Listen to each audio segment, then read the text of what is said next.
Tiffany with Standing Promises again. And if you guys remember back in December, we read through the book of Luke. And for each night, there was 24 chapters. And for each chapter, we kind of picked a thematic tone for the chapter. And then we sent out Christmas cards for people like that. It might have been a restaurant owner, a pastor, a friend, just different types of people. Well, we decided to continue on this tradition, and for those of you that know me, I lost my mother back in April, and she, God bless her, she was a woman that always sent all of us cards. She sent us cards for Christmas, for Easter, for Valentine's, obviously for our birthdays, but I would always tease her and say, hey, Mom, I didn't get my Ann Arbor card. Any holiday that would come up on the calendar, I would tease her that I didn't get my card. But in carrying on the tradition of who she is, we kind of decided that we wanted to start doing this because it's kind of a lost art and people just don't do that very often. And so, since it's the month of February and traditionally Valentine's get sent out, especially with the little kiddos at school, we thought it would be cool if we went through the book of 1 Corinthians 13, which is the love is patient, love is kind scripture, and just kind of send some notes to people, like thanking them or notes of encouragement. And so we're going to start tonight. This will be the first one, and we'll go until the 14th, but there'll be 15 words. That's why we're starting tonight. But anyway, we just thought this would be a nice way to, like I said, to spread some love, even though we don't believe that February and this one day of the month has to be the only time we spread God's love, but this can be a good start for our year. We've had a crazy 2020, 2021's not starting much better, so this is just a way to kind of encourage, love, and just offer support to our community. So I'm going to let Tiffany read 1 Corinthians, and then we'll get started, okay? All right. And it's just a reminder of what love is and what love looks like. So we're reading 1 Corinthians 13, 4 through 8, or the beginning of verse 8. And it says, love is patient, love is kind. It does not envy, it does not boast, it is not proud. It is not rude, it is not self-seeking, it is not easily angered. It keeps no record of wrongs. Love does not delight in evil, but rejoices with the truth. It always protects, always trusts, always hopes, always perseveres. Love never fails. So we're going to focus on each of those words or each of those descriptions of love. We'll get its own day, and we'll talk about a little bit more about what that means to us and what that looks like. Yeah. So today we're talking about the first one, love is patient. And we were trying to think of some stories or some examples from the Bible that showed us what patience is. And one of the definitions that we read about patience is, it's not giving up. So being patient and not giving up and loving. God is definitely patient with us. He doesn't give up on us no matter what we do. And the story that we thought of that showed loving patiently was the story of Hosea. And so this story is found in Hosea chapter 1, and then it ends in chapter 3. And it's the story of the prophet Hosea, who was told by God to go and marry this woman who was basically she was a prostitute, and not the kind of woman that you would want to Take marry right. and introduce to your family. Right.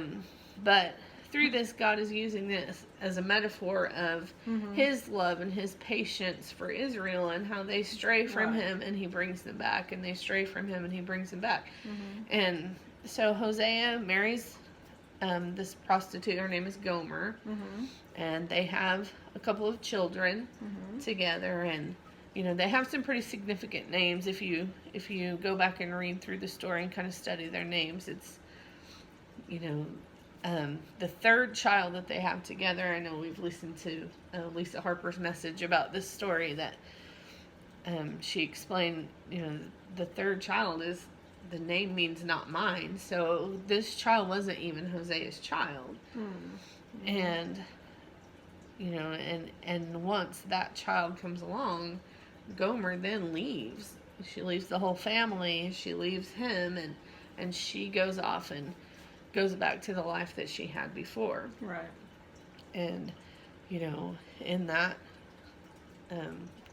God is showing us that that's what we do. That's what Israel did, and that's what we do. We come to Him, and we try to change. We try to, become a new person, and He creates us new. But sometimes we have a hard time leaving that old behind, and we go back to it. And in chapter 3, Hosea, God then tells Hosea, go get her. Go get her and bring her home. She's been gone. I don't know the length of time that she was gone, but I think it was a pretty significant amount of time. And he says, go back and go get her again. Yeah. And so Hosea goes, and he actually has to purchase her back from the life that she had gone back into, and he has to pay a price to get her back. Right. And then, once he does that, he says to her, you are mine now, and you're not going to be with anyone else, and you're not going to do these things anymore, because I have bought you back, and I love you, and I want you to be with me. And, just the picture of that, of Christ and what He did for us. God sent Him to buy us back. He purchased us back to be His, no matter what we had done, and no matter what we continue to do. He has bought us back and said, absolutely. I don't want you to live in that life anymore. I want you to be mine. And how patient He is. And, I'm sure Hosea struggled with that, with, with the hurt behind that, and how he felt when she did that to him, and what his children must have felt when their mother had left. And still to show her love, and still to go back and get her and pay a price for her. How patient and not giving up. And so, I think that's just a great example of talking about love and being patient. And, people are going to hurt us. That's just human, human nature in this world.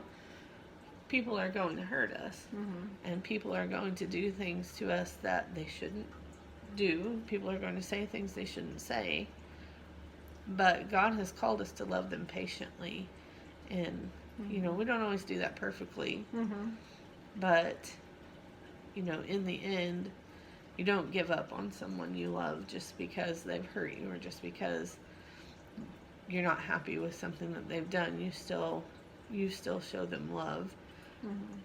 Sometimes you have to put your hurt to the side and say, I choose to love you. I choose to forgive. I choose to love you, because that's the way that God loved me, and that's my example. And love is patient. It doesn't give up. Yeah, what she said. I really like this story, and I've listened to several messages. Lisa Harper's message on this story is amazing. Message. I've heard her on several different videos. I've heard her give the same message on this story. And if you have a chance to look her up, it's a powerful teaching that she does on this story. So. Yeah, and I think it's just called Hosea, isn't it? Yeah. So yeah, definitely listen to it, because the way she is a storyteller, and woo.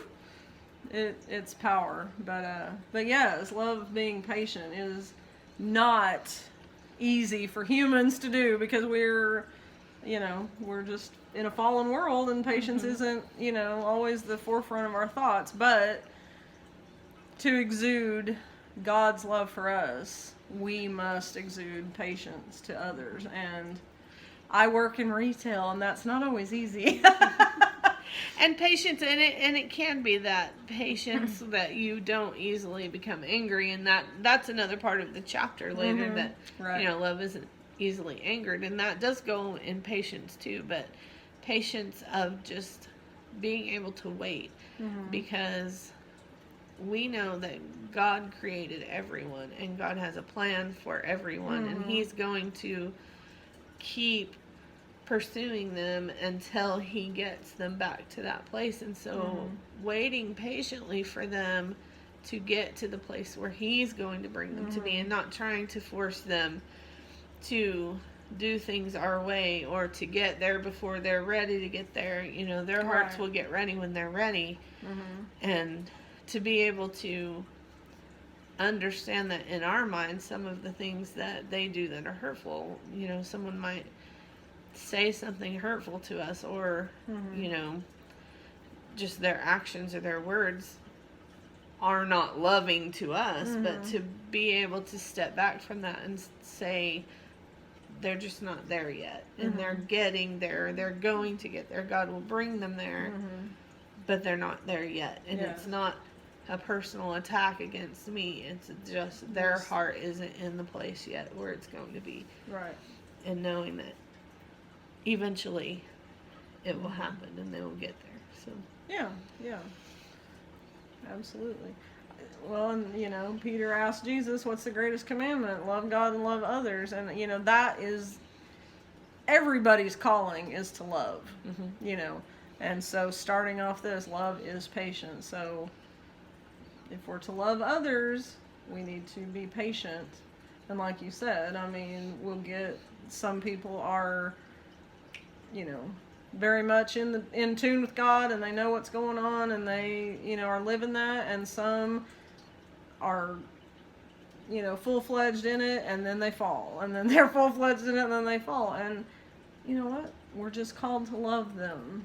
You love them through the muck, and you love them through the victories, and then love them through the, you know, the valleys. So, and that's our and command. I love how this, you know, if you've watched our studies of the Unburdened book, it goes with this too, and of how we're loving, we're abiding in Christ, we're loving Him and letting His love flow through us. So, you know, our last chapter that we talked about was about conflict within the church, and if we are letting His love flow through us, we know within our church family, not everyone is in the same place. Not everyone has made it to the same steps in their walk and in their growth, and being patient with that, and not judging them and saying, I can't believe you did that, or I can't believe, or you can't be a part of us because you did this, or you know, you can't be in our group, or we don't want you here because of what you've done.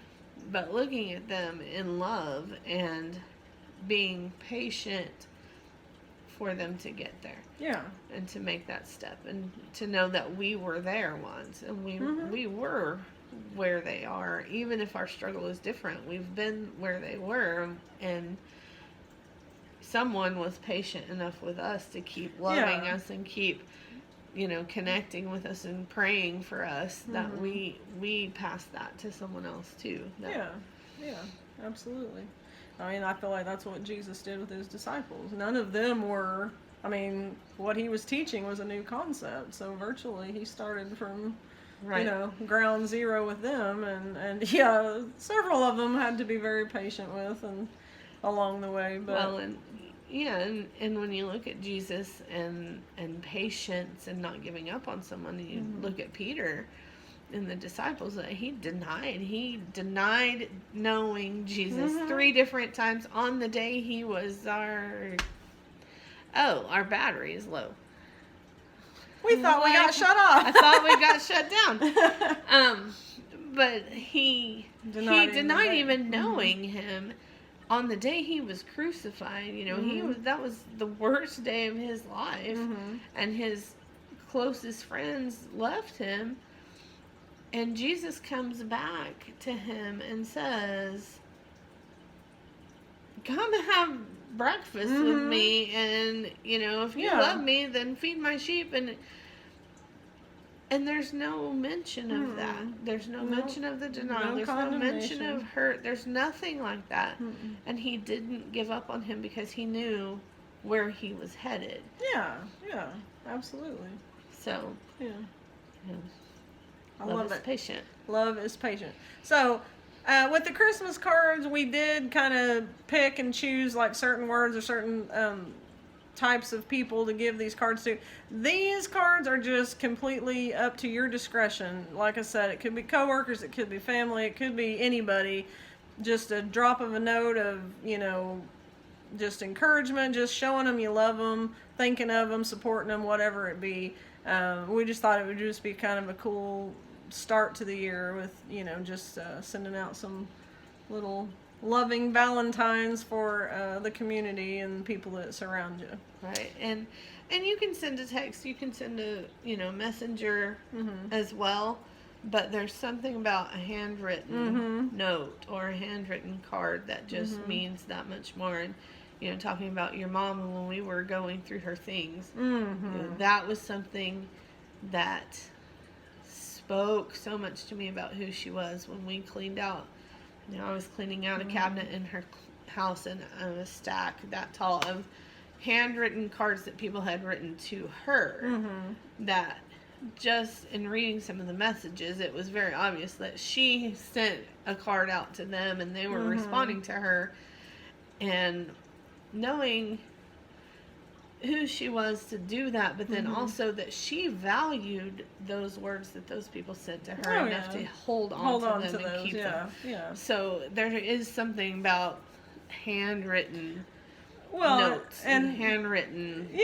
And just, just going through that, and then the memory, because usually most people will tuck them in a drawer, but it's so cool to come across those when you're spring cleaning or whatever. And then I have many cards that my mom sent still and her signature, and they're so dear to me now because she's not here. But those things, those memories and those ties, they're just, like I said, that's what we're called to do, is love. And those are just little nuggets of love dropped, and people will have it forever. They go back to it. And it meant so much to her that we found a couple that were before you ever were born, and she had held on to them.